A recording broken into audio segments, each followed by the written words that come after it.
Hey, um, I'm sorry, I always get nervous with these videos. It just seemed like to me like this movie came across is a little cheap because, and I get it. Like when I watched that the Infinity War, it really does seem like what are they gonna do? And so honestly, this Cap Marvel woman, she seems like she's a trump card. Honestly, she just got shoved into like the production. What isn't it gonna be? Isn't it gonna be? Is it next month or 2 months from now? It's gonna be coming in really soon, and so it's strange to me because she's gonna be coming in so soon, and she's gonna be a trump card. And again, technically it works because half of the people are gone, and the other half probably can't take down Thanos.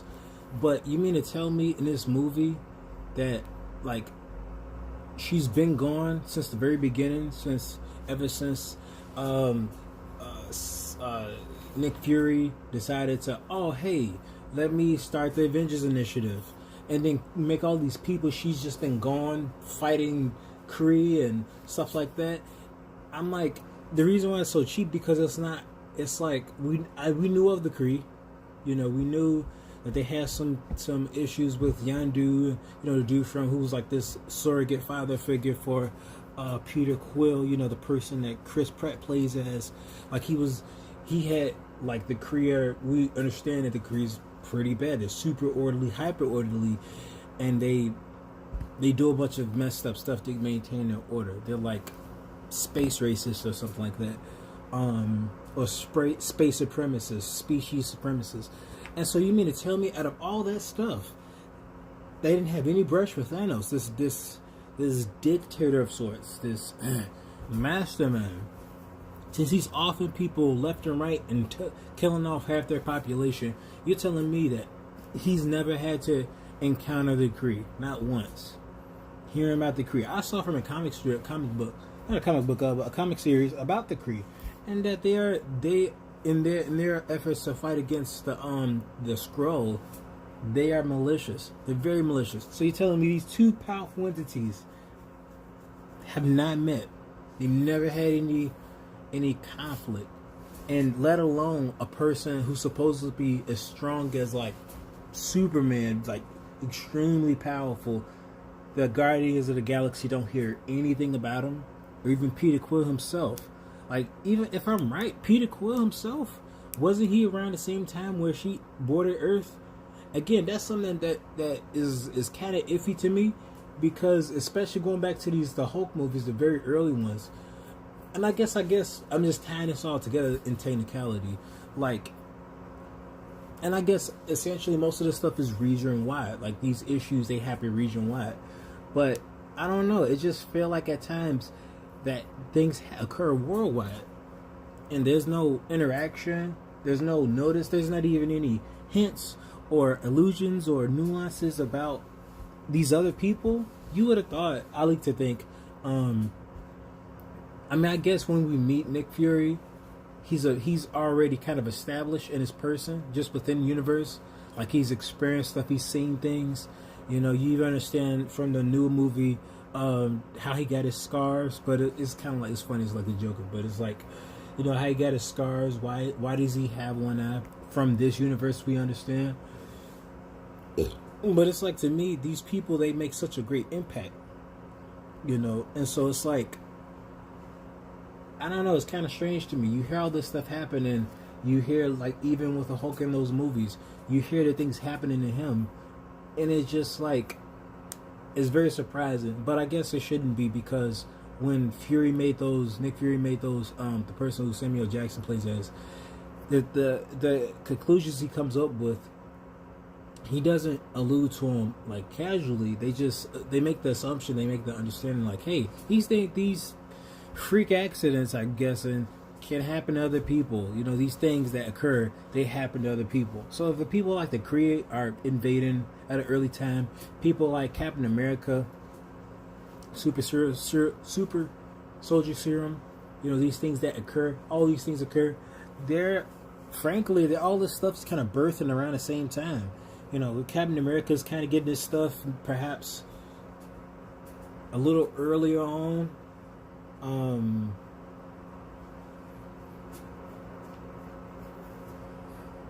to the Shield.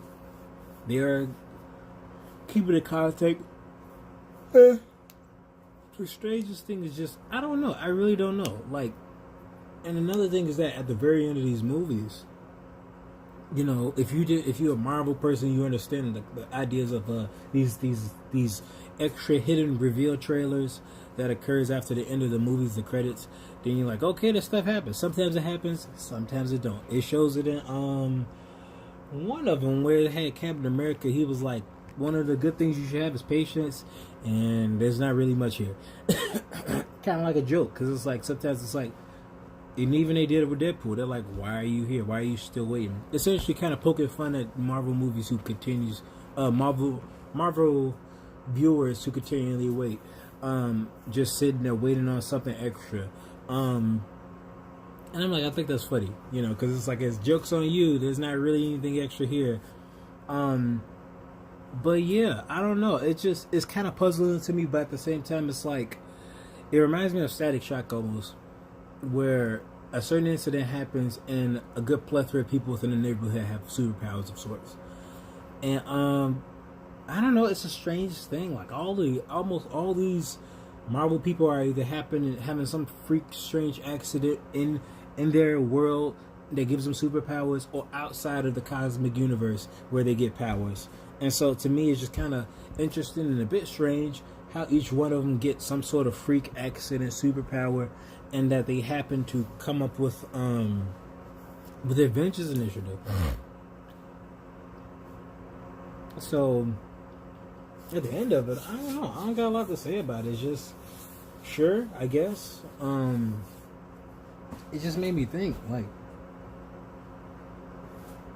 because if Captain Marvel was supposed to exist, and she was fighting off the Kree, and then, you know, Nick Fury had this upgraded pager, you know, and of course, you know, he tries to keep tabs, and also from the second Captain America movie, where he was creating secret missiles, and even this is the idea concept, like a middle conflict of sorts in the first Avengers movie, where they're like, what is SHIELD doing? And of course, so I guess for me it makes sense, you know, because ironically, Tony Stark, and I guess maybe that's a good reason why they partnered together, because they both have paranoia about, and it's like justified paranoia, but paranoia regarding the unknown, regarding the up there, you know, these things that attack Earth at times. And they even said I want to say, even the Tesseract itself is a magnet for competitors to grab it, to take it. And I guess that's just it. Like even with in the Avengers, the first one, where it starts off, it doesn't really build off anywhere, it just kind of starts in the scene where it's like the Tesseract. They're trying to harvest the Tesseract. They're trying to harvest what is inside the Tesseract, which is an Infinity Stone. And I guess they've been trying to do that for the longest, you know, try to keep it hidden under wraps. But someone supernatural comes through and takes it from him and harvests the stone from his scepter, which is Loki. You know, he's otherworldly. He's from Asgard, and I forget the other place he's actually from. But it's very interesting. It's very interesting because I just kind of wish this was near the beginning, near this. If anything, Captain Marvel, I want to even say it should have even been in the very beginning. So if you decide to watch this chronologically, this probably should have been the very first Marvel movie you should have seen. At least I like to think so. Just from thinking about the older movies, even before Iron Man came up. And man, Iron Man, the first one came through, it was amazing. Man. Because I'm like, when I watched Hulk was great. Hulk was very nice. But then when Iron Man came through, it was so interesting how that influenced the Marvel Cinematic Universe. How it was like, it just made superheroes cool to me. At least I like to think so. Because like you had you had these superhero movies, you had the X-Men movies, but they all seemed rather cartoonish. And for me, when I saw Iron Man, he made it seem like you could be, like that person could actually exist. You know, to me, that's how I felt. Like he felt like a person who could actually exist and move about our universe, and actually had a circumstance that was like that person. That's a person here. You know, that's Tony Stark. That dude is actually having a house on the hill. Like, you know, he is like.